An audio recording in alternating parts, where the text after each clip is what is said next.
श्री स्वामी समर्थ. नमस्कार मित्रांनो, आपल्या यूट्यूब चॅनेलवर तुमचं मनपूर्वक स्वागत आहे. आज आपण ऐकणार आहोत अक्कलकोट निवास करणारे, भक्तांच्या हाकेला धावून येणारे दत्तावतार श्री स्वामी समर्थ, एक अद्भुत आणि चमत्कारी कथा. तर कथा सुरू होते. एकदा अक्कलकोटमध्ये एक गरीब शेतकरी राहत होता. त्याचं जीवन खूप कठीण होतं. घरात अन्न नव्हतं, शेतीत पीक नव्हतं आणि कर्जाचं ओझं वाढत चाललेलं होतं. तो मनातून खूप खचला होता.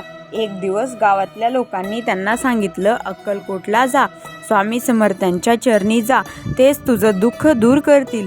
तो शेतकरी आशेने स्वामींच्या दर्शनाला गेला आणि स्वामी समर्थ त्यावेळी एका झाडाखाली बसले होते.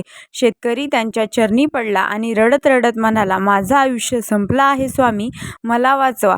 स्वामी समर्थ त्यांच्याकडे पाहून हसले आणि म्हणाले, जा, तुझ्या शेतात जा, तुझं भाग्य आहे. शेतकरी थोडा गोंधळला, पण स्वामींच्या शब्दावर विश्वास ठेवून तो आपल्या शेतात गेला. दुसऱ्या दिवशी तो शेत नांगरत असताना त्याच्या नांगराला काही ठिकाणी वस्तू लागली. त्याने खोदून पाहिलं तर तिथे एक मोठा माठ भरून सोन्याचा नाण्याने भरलेला होता. त्याला समजलं, हा स्वामींचा आशीर्वाद आहे. तो आनंदाने पुन्हा अक्कलकोटला गेला आणि स्वामींना धन्यवाद देऊ लागला. स्वामी समर्थ फक्त हसले आणि म्हणाले, विश्वास ठेव, सर्व काही मिळेल.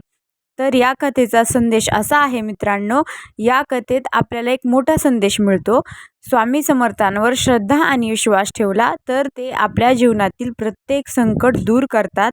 ते नेहमी आपल्यासोबत असतात, फक्त आपण त्यांच्यावर विश्वास ठेवला हवा. जर तुम्हाला ही कथा आवडली असेल तर व्हिडिओला लाईक, शेअर करा आणि आपल्या चॅनेलला सबस्क्राईब करायला विसरू नका.